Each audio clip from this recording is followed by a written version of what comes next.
کا. فی الحال بات کرتے ہیں جناب پی ڈی ایم کی. شفاعت آپ کو بات بتاؤں جی, میں نے نا سارے سیزنز آج کل دیکھنا چھوڑ دیے ہیں. کیوں؟ کیونکہ شفاعت مجھے اس میں اتنا ڈرامہ نہیں ملتا جتنا آج کل مجھے ہماری سیاست میں ڈرامہ نظر آ رہا ہے, اسپیسیفکلی پی ڈی ایم. مطلب روز ایک نیا دن ہوتا ہے, روز آپ دیکھتے ہیں کہ جی کوئی نہ کوئی ناراض ہو رہا ہے, گیم بدل رہی ہے, چینج ہو رہی ہے, لیکن سم ہاؤ پریڈکٹ پہلے کر لیا ہوا تھا کہ ہوگا کیا. اب مجھے خواجہ آصف بڑے یاد آ رہے ہیں. کیوں؟ یو ریممبر انہوں نے سابق صدر آصف زرداری کے بارے میں ایک اسٹیٹمنٹ دی تھی, پھر مریم نواز نے کہا تھا کہ وہ وہی جواب دیں گے جو ہم ان کو کہیں گے, اور مطلب ان کا بیانیہ نے سنے, وہ آپ ہمارا بیانیہ سنیں. But he was right. باتیں ساری ٹھیک ہے جناب. اور اتحاد, اب سوال یہ پیدا ہو گیا کہ پی ڈی ایم میں وہ اتحاد باقی رہے گا یا نہیں. پیپلز پارٹی مستقبل میں اس اتحاد کا حصہ کیا رہ سکتی ہے, اور اگر ہو گئی تو کیا یہ اتحاد حکومت کے لیے کسی قسم کی پریشانی بننے کی صلاحیت بھی رکھ پائے گا, یا اس کی سیاسی موت واقع ہو چکی ہے. یہ تمام وہ سوالات ہیں جن کے گرد ملک کی اپوزیشن سیاسی جماعتوں کی بحث جاری ہے. بالکل شفاعت, گزشتہ روز میں ہم نے دیکھا کہ مولانا فضل الرحمان صاحب کافی زیادہ ایکٹیو دکھائی دی, اور انہوں نے نون لیگ اور پاکستان پیپلز پارٹی کی قیادت سے رابطے بھی کیے, لیکن سم ہاؤ اب لگتا یہ ہے کہ مولانا فضل الرحمان کی جو کوششیں ہیں وہ رنگ لانے والی نہیں ہیں. اور مجھے اس کے ساتھ ساتھ یاد آ رہا ہے شیخ رشید صاحب کا وہ بیان جو وہ کہتے تھے نا کہ ان کے ساتھ ہاتھ ہونے والا, تو لگ رہا ہے کہ سچویشن کچھ ایسی ہو گئی ہے. ذرائع جناب یہ بتا رہے ہیں کہ مولانا اور نواز شریف ان کا ٹیلی فونک رابطے کے دوران مائنس پیپلز پارٹی فارمولے پر اصولی اتفاق بھی ہو گیا ہے کہ پیپلز پارٹی آتی ہے تو ٹھیک ہے, ورنہ 9 جماعتیں لائمل بنائیں گی. مولانا کا کہنا تھا کہ پاکستان پیپلز پارٹی کے جواب کا انتظار اور لانگ مارچ نہیں روکیں گے. مولانا نے نواز شریف کے بعد زرداری کو بھی فون کیا. زرداری نے استعفوں کے معاملے پر کہا کہ جناب 4 اپریل کو جب ذوالفقار علی بھٹو صاحب کی برسی ہے وہ لیاقت باغ میں ہوگی, اس کے بعد جناب پیپلز پارٹی کا سی کا اجلاس ہوگا اور اس کے بعد فیصلہ ہوگا. دوسری جانب مولانا فضل الرحمان نے کارکنوں سے خطاب کرتے ہوئے کہا کہ میدان جنگ سے فرار گناہ کبیرہ ہے, لیکن نئے حملے کی نیت سے پیچھے ہٹنا گناہ نہیں ہے. جیل جانے کا خوف ہے تو سیاست میں آئے کیوں, اس راستے میں اقتدار اور جیل دونوں آئیں گے. سب ساتھ رہیں یا آج ساتھ نہ رہے, جو منزل طے کی جاتی ہے اس کی طرف سفر جاری رہتا ہے. اگر مورچہ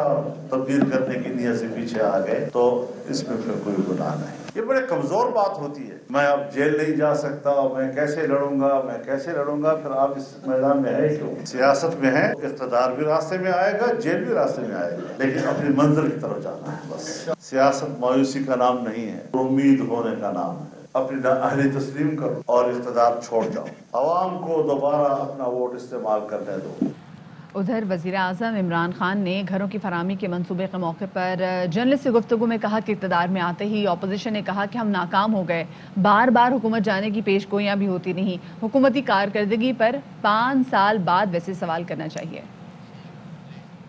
ابھی پہلے ہفتے انہوں نے کہا فیل ہو گئی, پہلے سے پلان کیا ہوا تھا کہ فیل ہو, ان کا ایجنڈا تو کچھ اور ہے. جو بھی حکومت ہوتی ہے 5 سال کا مینڈیٹ لے کے آتی ہے تو اس کو جج کیا جاتا ہے 5 سال کے بعد. سندھ کے اوپر تو ہم کچھ نہیں کہہ سکتے, ان کے اپنے اوپر ہے, کوشش کرتے ہیں, انسینٹیوز وہاں بھی ہیں, وہاں سے ہمیں کوئی رسپانس نہیں ملتا. صرف راوی پروجیکٹ, نیا پاکستان پروجیکٹ, سینٹرل ڈسٹرکٹ اگر بنڈل آئلینڈ نہ بھی کیا جائے, یہی 50 لاکھ سے زیادہ گھر بن جائیں گے. قبضہ گروپ کے اوپر جہاد کر دی ہے. لاہور میں ایک بہت بڑا قبضہ گروپ ہے, وہ پولیٹیکل لیڈرشپ کے ساتھ ملا ہوا تھا پچھلی حکومت کی. پولیس ان کو کچھ کہتی تھی نہ, کسی کی ضرورت ہی نہیں ہوتی عدالت میں جا کے قبضے چھڑانے.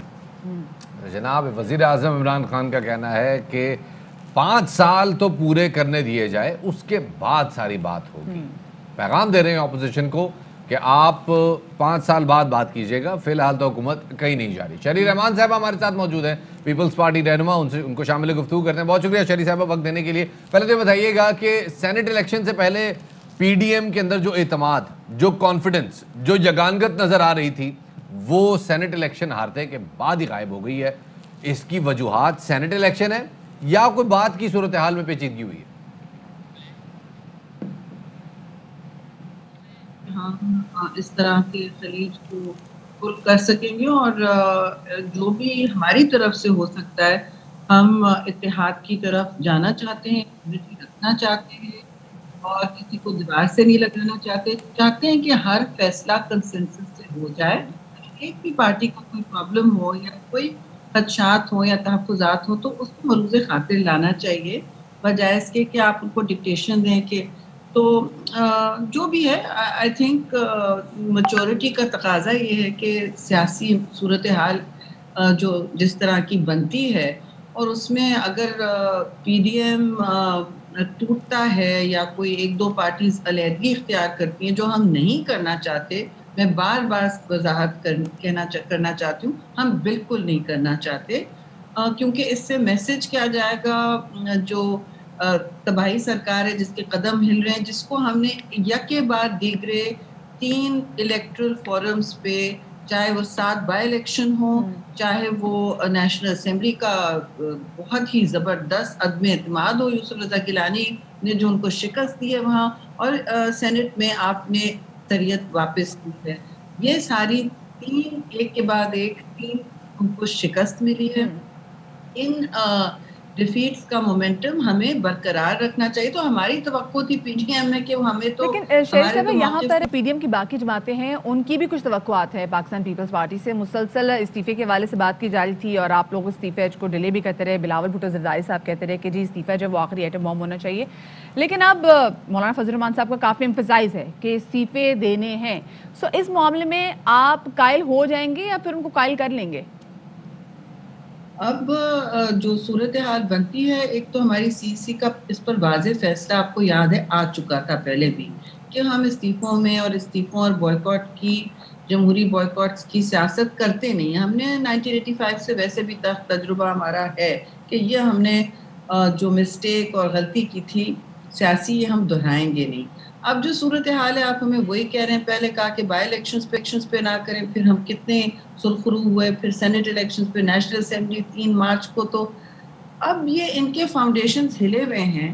ہمیں آگے دیکھنا چاہیے کہ لانگ مارچ کے ساتھ ہم کس چیزوں کو اگر مشروط بھی کرنا تھا تو کرتے، مگر ہمیں تو کوئی اطلاع نہیں تھی کہ لانگ مارچ کے ساتھ سڈنلی یہ استعفوں کا بھوت ہم پہ چڑھایا دے گا۔ ہمیں کوئی منطق سمجھا دے تو سب کا فیصلہ اجتماعی اور پر۔ یہ بات تو بالکل درست ہے جناب کہ وہ بعد میں آخر یہ ساری چیزیں سامنے آئی ہیں، لیکن پی ڈی ایم کا بیانیہ یہ ہے کہ جناب ہم نے پہلے دن سے کہا تھا کہ استعفے شرط ہے۔ پھر مولانا صاحب کہہ رہے ہیں کہ جناب لانگ مارچ تو ضرور ہوگا، چاہے پیپلز پارٹی ساتھ ہوتی ہے یا نہیں ہوتی، لانگ مارچ ہوگا۔ استعفوں پر اگر بات نہیں بھی بنتی تو کیا پیپلز پارٹی لانگ مارچ کا حصہ بنے گی؟ دیکھیے تیاری تو ہم نے بھی کی ہوئی تھی، کل ذرا وہ بھی شوق ہوا کہ یہ ساری چیزیں کنڈیشنل کر دی گئیں، مشروط کر دی گئیں۔ اچھی بات ہے اگر مولانا صاحب یہ سمجھتے ہیں کہ وہ ہم لانگ مارچ پہ ریزیوم کر سکتے ہیں، یہ تو بہت اچھا پیغام ہے، اور اس کے لیے براہ راست مشاورت پھر ہو جانی چاہیے، کیونکہ کل انہوں نے اعلان کر دیا تھا کہ نہیں ہو رہی لانگ مارچ، مگر ہمارے دروازے ڈائیلاگ اور تشنید اور مذاکرات اور اتحاد کے لیے ہمیشہ کھلے ہیں، سب کے لیے کھلے ہیں، اور یہ بہت اہم ہمارے لیے پیغام ہے کہ ہم نہیں چاہتے اتحاد ٹوٹے، ہم نہیں چاہتے کہ اتحاد ٹوٹے، یہ کہنا تھا سینیٹر شہری رحمان صاحبہ کا، اور لیکن شفاعت اب ایسا لگ رہا ہے کہ اتحاد جو ہے وہ کھٹائی میں پڑ چکا ہوا ہے، کیونکہ کل جو اسپیسیفکلی ٹیلی فونک رابطہ ہوا نا نواز شریف اور مولانا فضل الرحمان صاحب کے درمیان، میرے خیال سے انہوں نے تو مائنڈ بنا لیا ہے، مائنڈ بن گیا جی بالکل، لیکن بات وہی ہے نا کہ اگر جو ہے وہ جمہوریت کے لیے کارروائی ہو رہی تھی اور جمہوریت کے لیے باتیں ہو رہی تھی ساری، تو پہلے تو پارٹیز کو آپس میں ایک وہ رکھنا چاہیے تھا نا، پھر وہ کہتے ہیں جی نظام کے خلاف، تو ایک طرف تو کہتے ہیں جی نظام کے اندر رہ کے نظام میں تبدیلی لانی ہے، پھر ایک طرف کہہ رہے ہیں کہ جناب نظام سے اگر باہر نکلیں گے تو نظام میں تبدیلی لانی ہے، کھلا تضاد ہے دونوں باتوں یہ بتائیں مطلب عوام کے لیے نکلے تھے نا، یہ پوائنٹ ہے بات یہ عوام کے لیے نکلے تھے، مہنگائی کے خلاف نکلے تھے، اب آپس میں وہی والی بات پھر کہتے ہیں نا کہ بھئی اپنے مفادات میں، پھر مطلب حکومت کی جماعت تو یہی کہتی ہے نا کہ اپنے مفادات کے لیے دونوں پارٹیز، وہی لگ رہا ہے سچ بات تھی، اس وقت دونوں بڑی پارٹیز اپنے اپنے بیانیے میں پھنس گئی ہیں۔ اگر نون لیگ جو ہے وہ اگر پنجاب میں جیسے پیپلز پارٹی چاہتی تھی کہ آپ اپسیٹ لائیں، پنجاب میں نظام چینج کریں، اور نون لیگ آن بورڈ نہیں تھی اس لیے کیونکہ وہ کہتے ہیں کہ بزدار صاحب کو کمپیئر کیا جاتا ہے شہباز شریف صاحب سے، وہ اس بیانیے میں پھنس گئے۔ پیپلز پارٹی ایک طرف حکومت پہ تنقید کرتی ہے، دوسری طرف جو وہ ووٹر کے پاس جائیں گے تو ووٹر کہے گا جی اگر آپ اتنی تنقید کرتے تھے حکومت پہ تو آپ پھر بیٹھے کیوں نہیں اسمبلیوں میں، آپ نے استعفیٰ کیوں نہیں دیا؟ نون لیگ کہتی ہے استعفیٰ دینے، ساتھ میں نو دیکھ رہے جی مفتاح اسماعیل صاحب اس الیکشن کے لیے کھڑے بھی ہو گئے، تو یہ بھی سمجھ دونوں تضادات ایگزیکٹلی اپنے بیانیے میں پھنس گئے جی، لیکن چلیں یہ تو آگے چلتی رہے گی بات۔